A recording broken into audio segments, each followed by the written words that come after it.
결코 불의와 타협하지 않아도 성공할 수 있다는 하나의 증거를 꼭 남기고 싶었습니다. 우리가 역사에서 물려받은 분열의 상처는 친일과 항일, 좌익과 우익, 그리고 독재시대의 억압과 저항의 과정에서 비롯된 것입니다. 이를 극복하기 위해서는 그 시대 역사에 대한 올바른 정리와 청산이 이루어져야 합니다. 친일의 역사로부터 비롯된 분열과 갈등이 광복 60년이 지난 오늘에 이르도록 해소되지 않고 있습니다. 해방은 되었으나 좌우 대결에 매몰되어 친일 세력의 득세를 용납하였고 그 결과로서 친일 세력을 단죄하기는커녕 역사의 진실조차 채 밝히지 못했기 때문입니다. 다행히 작년에는 우리 국회가 일제강점하 반민족행위 진상규명 특별법을 만들고 올해에는 진실 화해를 위한 과거사 정리 기본법을 만들었습니다. 그동안 미루어왔던 친일 반민족 행위의 진상을 밝히고 아직도 빛을 보지 못하고 있는 독립운동사의 나머지 한쪽도 밝힐 수 있게 되었습니다. 이 일이 제대로 마무리되면 과거 식민지 역사에서 비롯된 우리 사회의 분열과 갈등은 이제 정리되는 국면으로 들어서게 될 것입니다. 국회에 계류 중인 친일 반민족 행위자 재산 환수에 관한 특별법까지 통과되면 친일 반민족 행위자들이 나라와 민족을 팔아서 지부한 재산을 그 후손들이 누리는 역사의 부조리도 해소될 것입니다.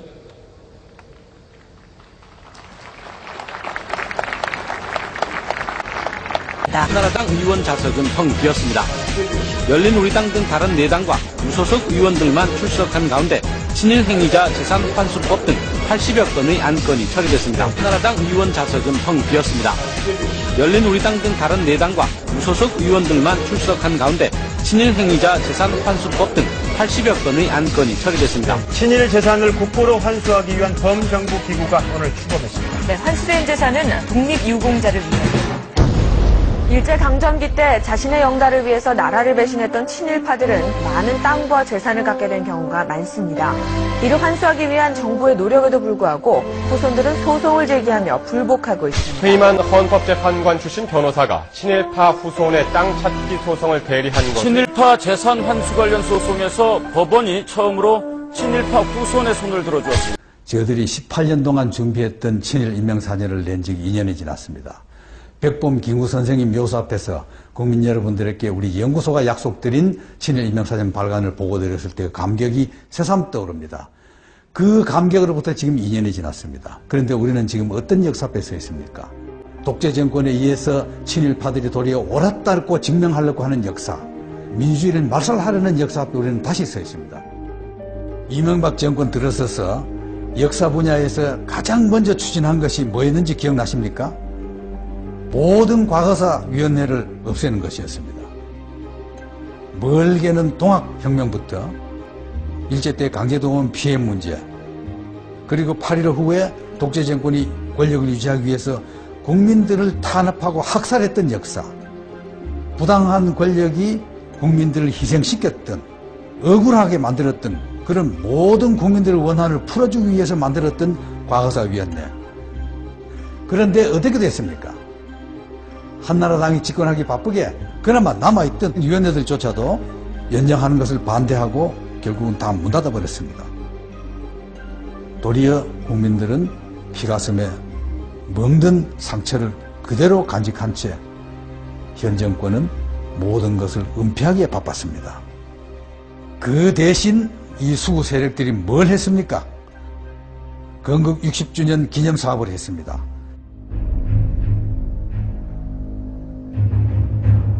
건국 60년, 이 의의 속에는 친일 세력들의 엄청난 음모가 숨어있다고 봐야 됩니다. 임시정부는 독립국가를 대표한 게 아니고 실제로 국가 운영한 적도 없다. 그러니 우리 민주주의의 실제 출발은 1948년 8월 대한민국 건국이라고 봐야 한다. 그리고 건국 후 공로는 정부 수립에 참여했던 인물들의 몫으로 돌리는 게 마땅하다. 이게 무슨 뜻입니까? 1948년 이전 일제 식민지하에서 독립투쟁을 했던 모든 우리 선조들의 투쟁을 깡그리 무시한 처사입니다. 결국 대한민국 뿌리는 독립운동 세력이 아니라는 것입니다. 이것은 우리 헌법 전문을 무시한 것입니다. 우리 헌법 전문에서는 3.1 정신을 바탕으로 한 임시정부를 법통을 이어받았다고 되어 있습니다. 그럼 수구 세력이 내세우는 대한민국 뿌리는 어디에 있습니까? 역사가 뒤틀리지 않았다면 대부분 민족 반역죄로 다스려졌을 친일파들, 그들의 권력에 눈이 멀어서 친일파와 손잡았던 이승만과 그 옹호 세력들입니다. 이들이 우리 역사의 뿌리여 정통이란 겁니까? 복군들이 서명한 이 태극기에는 그들의 새로운 꿈이 담겨 있다. 자주 차림. 독립은 단결이다. 완전한 독립을 위하여 노력하자.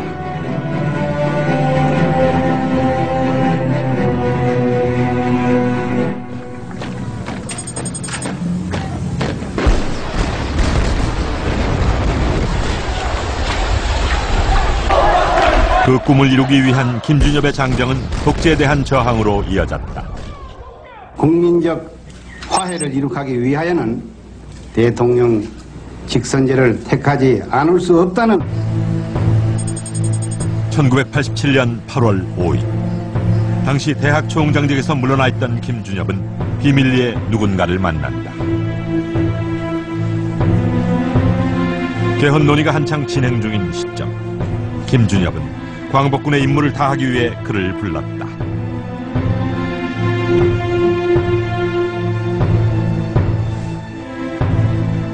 그는 신흥 무관학교를 세운 이회영의 손자로 당시 민정당 소속의 이종찬 의원이었다. 6.29 선제 선언 끝나고 나서 이제 헌법 개정을 할 때인데 한번 저를 좀 만나자고 그래서 만났습니다. 만났는데 김준엽 총장이 저를 보고 이것을 이어야 된다. 아주 강도 높게 저한테 얘기를 하시더라고요. 김준엽이 강조한 것은 헌법 전문에 들어갈 내용이었다. 그때까지 어떤 헌법 전문에도 임시정부 법통을 계승한다는 구절이 없었다. 재헌헌법 전문에도 김이 3.1운동으로 대한민국을 건립했다는 것과 재헌헌법 전문에도 김이 3.1운동으로 대한민국을 건립했다는 것과 독립정신을 계승한다는 언급뿐이다.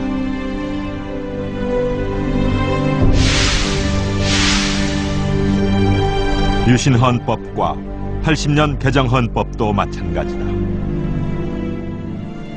정신을 이어받는 거와 법통을 계승한다는 거는 이거는 차이가 있다. 그러니 이 문제를 갖다가 완전히 이번에 반영을 시켜달라. 그리고 마침내 새로운 헌법이 만들어졌다. 대한민국은 대한민국 임시정부의 법통을 계승한다는 사실이 명문화됐다. 김준엽의 노력이 결실을 맺은 것이다. 법통이라고 하는 것은 그 사전적인 걸로 보면 법과 전통입니다. 그다음에 그 전통을 계승한다고 하는 것은 선열들이 나왔던 어떤 그런 그 문화유산, 정신, 이것을 그대로 이어받는다. 그런 뜻이죠.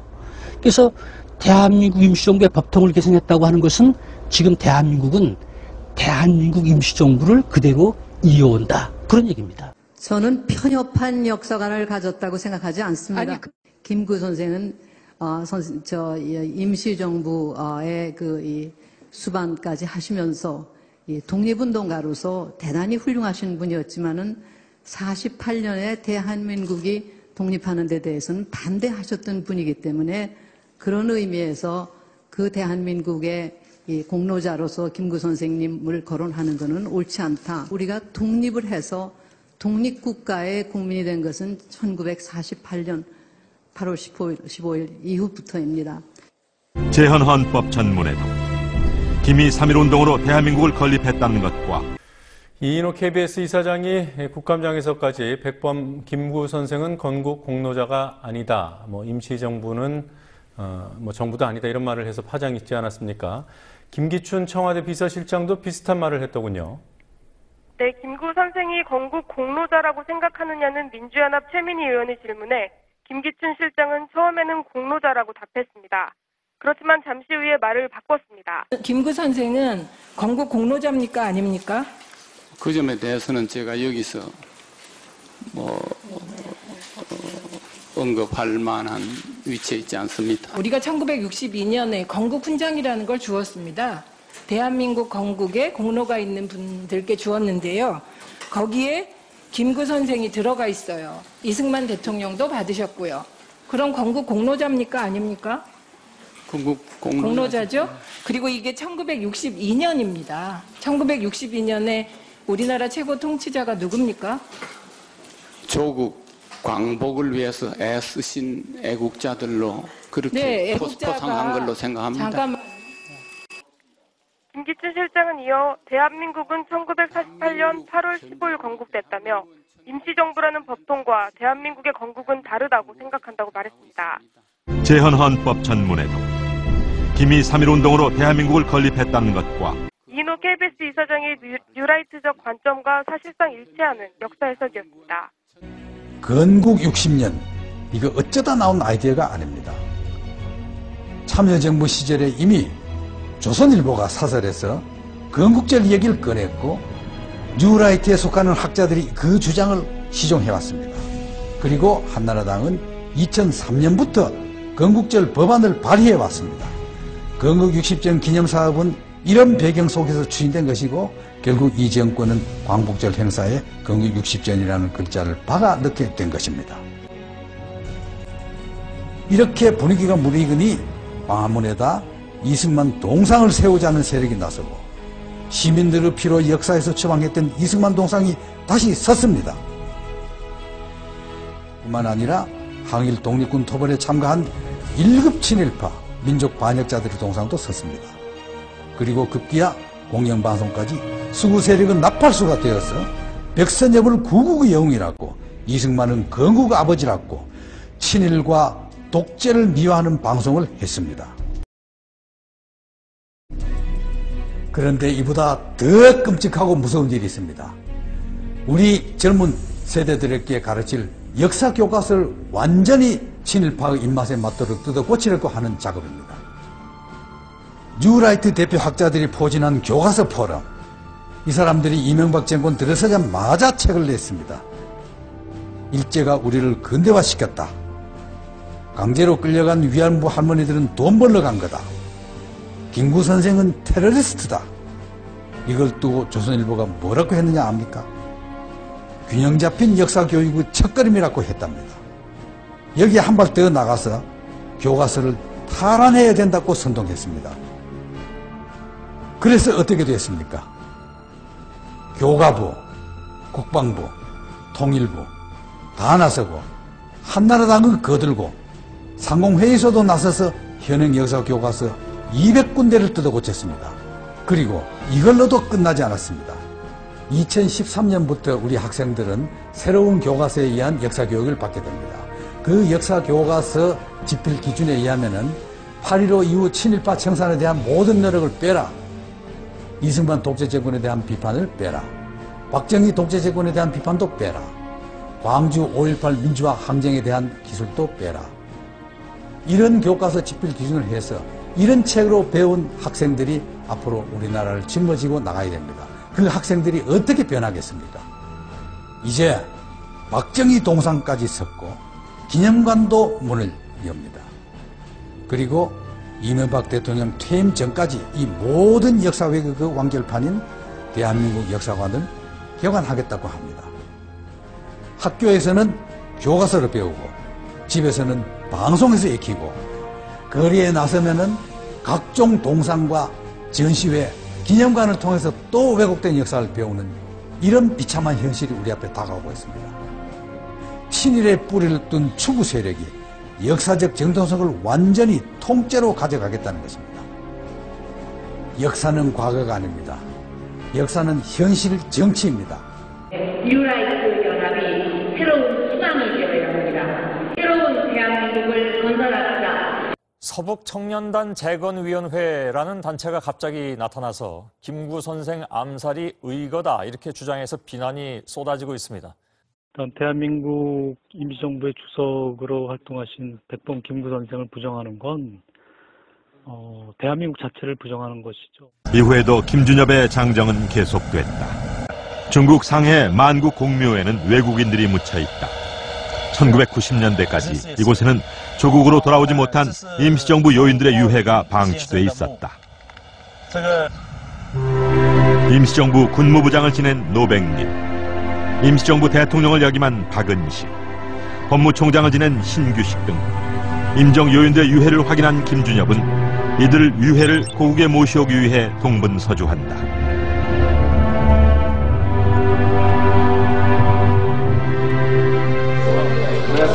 전기침 중국 부총리 겸 외교부장이 오늘 우리나라에 왔습니다. 한중 두 나라 외무장관은 김준엽은 한국을 방문한 중국의 외교부장을 직접 만나 임정 요인들의 유해 송환을 요청했다.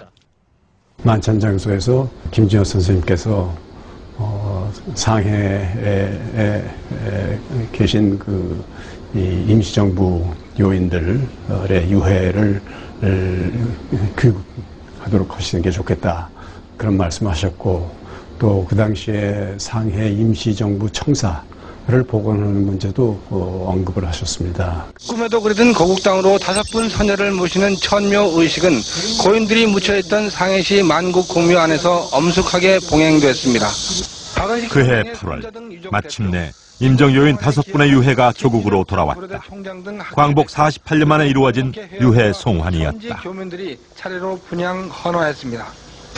시기는 늦었습니다만 지금이라도 이렇게 봉환할 수 있어서 여간 기쁘지가 않고 이것이 우리 헌법에 있다시피 대한민국 정부는 대한민국 임시정부의 법통을 계승한다고 하는 것이 되어 있는데 이번에 봉함으로 말리면서 그 사실이 국내외로 아마 확고부동하게 주장이 되지 않겠는가. 임정요인 5분의 유해를 모시면서 비로소 국립묘지에 임정요인 묘역이 조성됐다.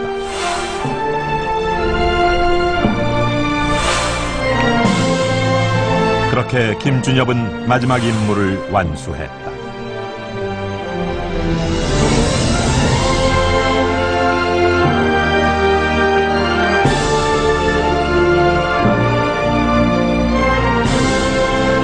(2011년 6월) 대한민국 광복군 김준엽은 90년 장정을 내려놓고 눈을 감았다.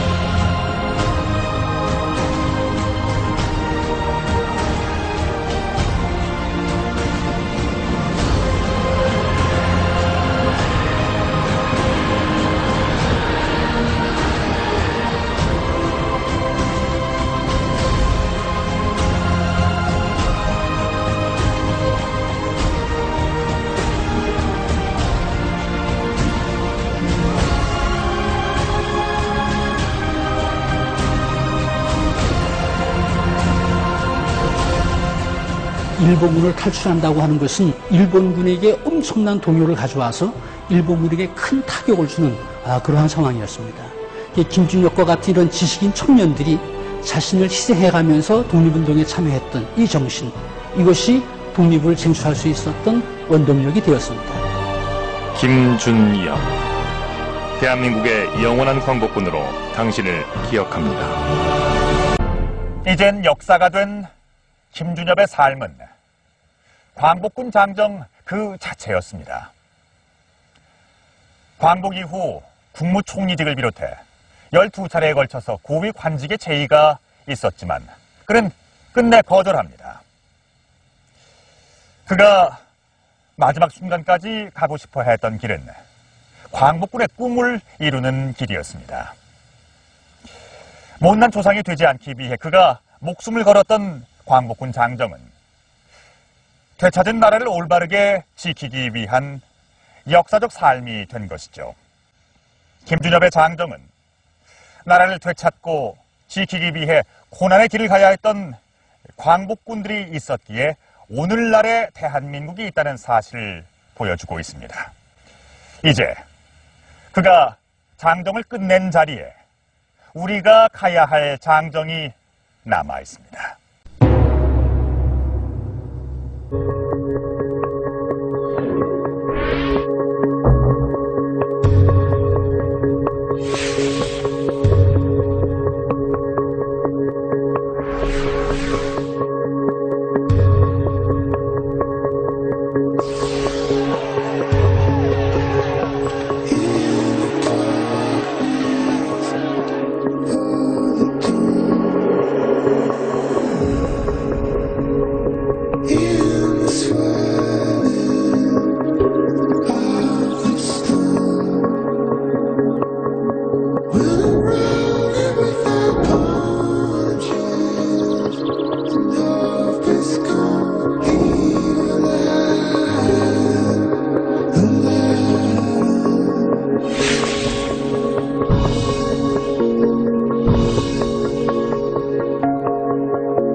취임 한 달 보름 만인 4월 2일 대통령의 첫 국정연설이 잡혔다.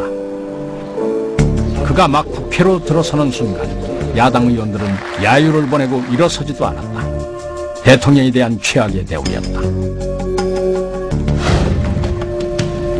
연설은 38분 동안 진행됐다. 한나라의 대통령이 향후 펼쳐갈 국정운영의 원칙이 발표되는 순간이었으나 야당 의원들은 경청하는 모습이 아니었다. 그들은 그를 대통령으로 인정하지 않았다. 처음부터 그랬다. 취임 이틀째 첫 탄핵 발언이 나왔다. 이후부터 야당 의원들은 걸핏하면 탄핵을 입에 올렸다. 저는 제 마음속에 노무현을 이 나라 대통령으로 인정하지 않고 있습니다.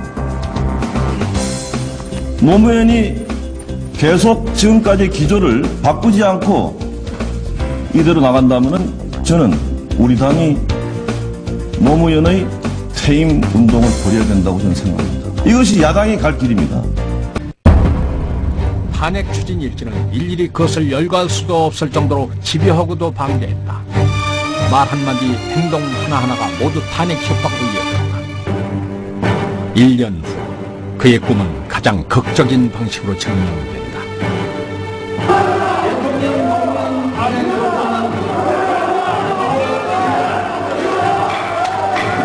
2004년 3월 10일 끝내 대통령 탄핵이 가결됐다. 사상 초유의 상황이었다.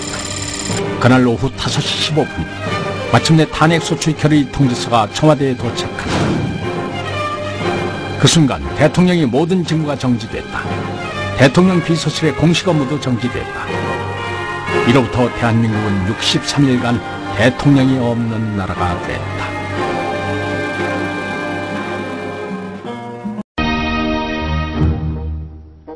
노무현의 퇴임 후 전국은 급변하기 시작했다.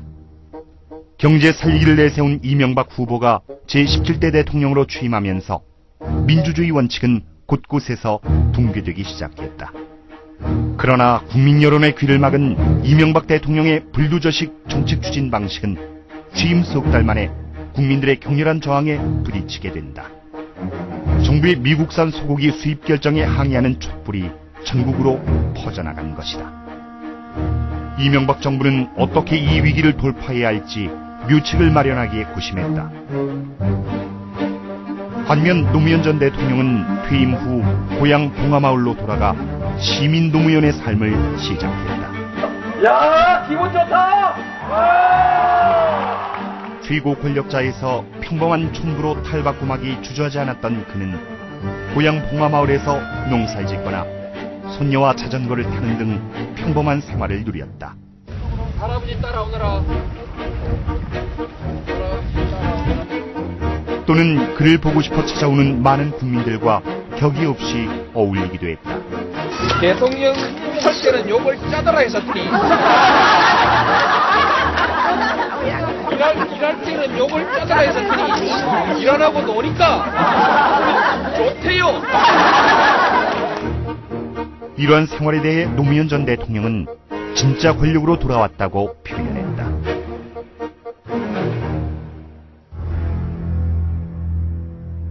그러나 평범한 시민 노무현의 인기는 지지율이 추락하는 새 정권에게 눈엣가시였다.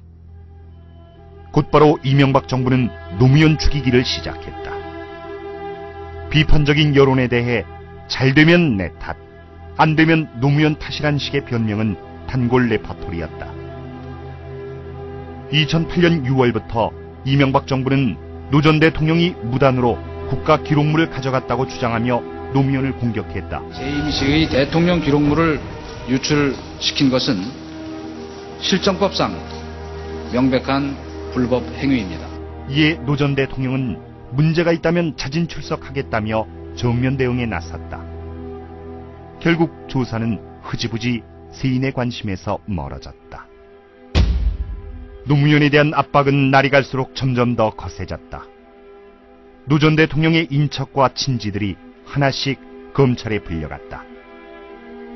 7월 국세청이 노 전 대통령의 오랜 후원자인 박연차 태광실업 회장에 대해 대대적인 세무조사를 했다.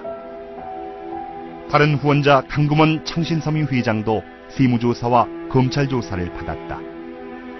12월엔 형 노건평 씨가 구속됐고 마침내 권양숙 여사까지 검찰 조사를 받았다. 문제는 친인척 조사 과정에서 확인되지 않은 혐의 내용이 조금도 여과되지 않은 채 낱낱이 공개됐다는 사실이다. 권 여사가 박연차 회장에게 돈을 받은 사실을 몰랐다고 노 전 대통령이 진술했을 때 검찰은 이 사실조차 몰랐을 리 없다는 말까지 덧붙여 언론에 흘렸다. 무죄 추정 원칙에 대한 명백한 위반이다. 나아가 피의 사실 공표에 해당하는 불법 행위를 검찰이 직접 자행한 것이다. 그러나 모든 언론은 검찰의 불법 행위나 무죄 추정 원칙 따위는 아랑곳 없이 검찰의 발표를 받아쓰고 재가공하기 바빴다. 검찰이 앞장서 끌고 언론이 뒤에서 밀며 노무현을 파렴치범으로 몰고 간 것이다. 검찰 수사가 길어지면서 정권의 필요에 따른 기획수사이자 편파수사란 비판이 일어나기 시작했다. 검찰에서 그때그때 수사를 해서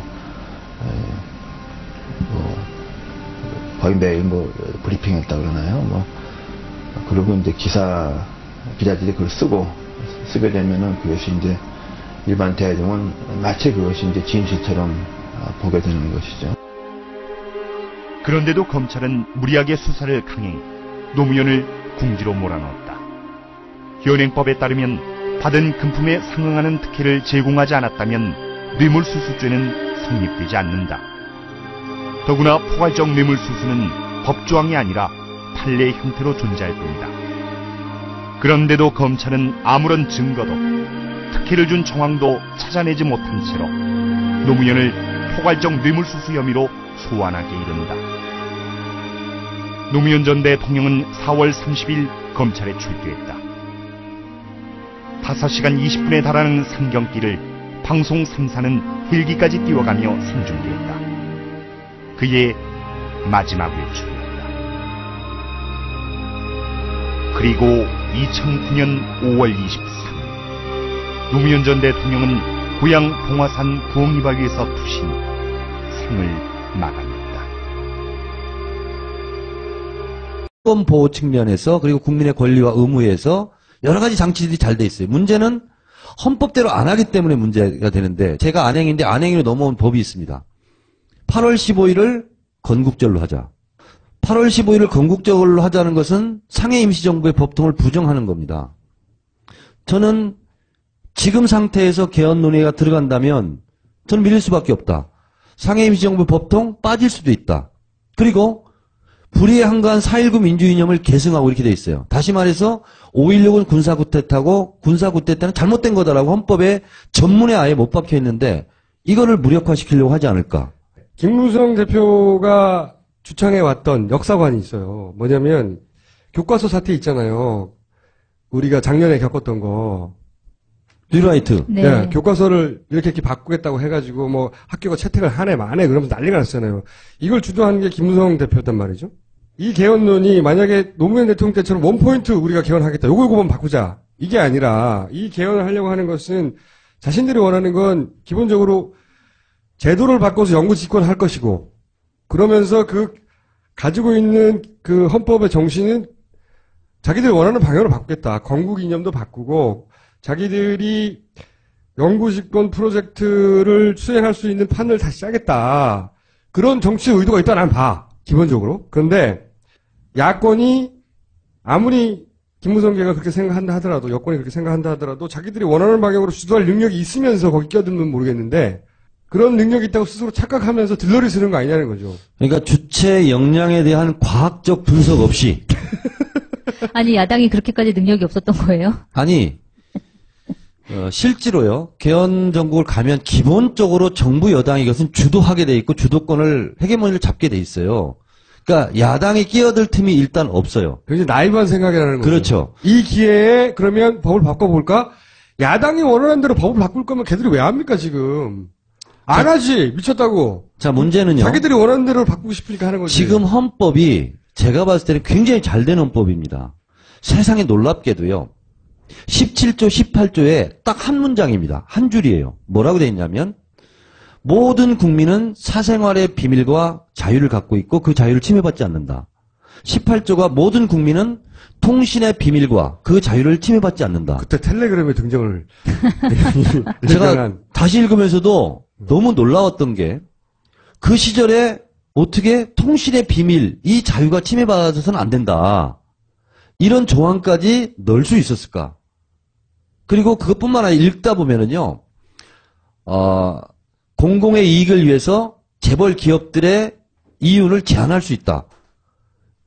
이런 것까지 다 지금 넣어놨거든요. 그러니까 저는 야권이 여기에 자기들이 원하는 방향의 개헌을 할 수 있을 거라고 착각하면서 실제로는 영구집권 플랜에 들러리를 서주는 걸 모르는 거 아니냐는 거지. 그거를 모르긴 몰라도 모르는 것 같아요.